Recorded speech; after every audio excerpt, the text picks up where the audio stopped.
میں وہ باتیں جانتا ہوں جو تم نہیں جانتے۔ اور اس نے آدم کو سب چیزوں کے نام سکھائے، پھر ان کو فرشتوں کے سامنے کیا اور فرمایا کہ اگر سچے ہو تو مجھے ان کے نام بتاؤ۔ انہوں نے کہا تو پاک ہے، جتنا علم تو نے ہمیں بخشا ہے اس کے سوا ہمیں کچھ معلوم نہیں، بے شک تو دانا ہے، حکمت والا ہے۔ تب اللہ نے آدم کو حکم دیا کہ آدم تم ان کو ان چیزوں کے نام بتاؤ۔ سو جب انہوں نے ان کو ان کے نام بتائے تو فرشتوں سے فرمایا کیا میں نے تم سے نہیں کہا تھا کہ میں آسمانوں اور زمین کی سب پوشیدہ باتیں جانتا ہوں، اور جو تم ظاہر کرتے ہو اور جو پوشیدہ کرتے ہو سب مجھ کو معلوم ہے۔ اور جب ہم نے فرشتوں کو حکم دیا کہ آدم کے آگے سجدہ کرو تو وہ سب سجدے میں گر پڑے مگر شیطان نے انکار کیا اور غرور میں آ کر کافر بن گیا۔ اور ہم نے کہا کہ اے آدم تم اور تمہاری بیوی بہشت میں رہو اور جہاں سے چاہو بے روک ٹوک کھاؤ پیو، لیکن اس درخت کے پاس نہ جانا نہیں تو ظالموں میں ہو جاؤ گے۔ پھر شیطان نے دونوں کو اس درخت کے بارے میں پھسلا دیا اور جس عیش و نشاط میں تھے اس سے ان کو نکلوا دیا۔ تب ہم نے حکم دیا کہ بہشت بری سے چلے جاؤ، تم ایک دوسرے کے دشمن ہو، اور تمہارے لیے زمین میں ایک وقت تک ٹھکانہ اور معاش مقرر کر دیا گیا ہے۔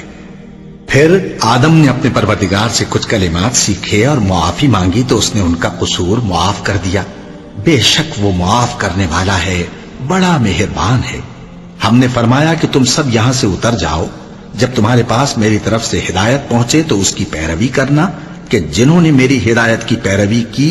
ان کو نہ کچھ خوف ہوگا اور نہ وہ غمناک ہوں گے، اور جنہوں نے اس کو قبول نہ کیا اور ہماری آیتوں کو جھٹلایا وہ دوزخ میں جانے والے ہیں اور وہ ہمیشہ اس میں رہیں گے۔ اے آل یعقوب میرے وہ احسان یاد کرو جو میں نے تم پر کیے تھے، اور اس اقرار کو پورا کرو جو تم نے مجھ سے کیا تھا۔ میں اس اقرار کو پورا کروں گا جو میں نے تم سے کیا تھا، اور مجھی سے ڈرتے رہو۔ اور جو کتاب میں نے اپنے رسول محمد صلی اللہ علیہ وآلہ وسلم پر نازل کی ہے، جو تمہاری کتاب یعنی تورات کو سچا کہتی ہے، اس پر ایمان لاؤ اور اس سے منکر اول نہ بنو، اور میری آیتوں میں تحریف کر کے ان کے بدلے تھوڑی سی قیمت یعنی دنیاوی منفعت نہ حاصل کرو، اور مجھی سے خوف رکھو، اور حق کو باطل کے ساتھ نہ ملاؤ، اور سچی بات کو جان بوجھ کر نہ چھپاؤ، اور نماز پڑھا کرو اور زکوٰۃ دیا کرو، اور اللہ کے آگے جھکنے والوں کے ساتھ جھکا کرو۔ یہ کیا عقل کی بات ہے کہ تم لوگوں کو نیکی کرنے کو کہتے ہو اور اپنے تئیں فراموش کیے دیتے ہو، حالانکہ تم اللہ کی کتاب بھی پڑھتے ہو؟ کیا تم سمجھتے نہیں؟ اور رنج و تکلیف میں صبر اور نماز سے مدد لیا کرو،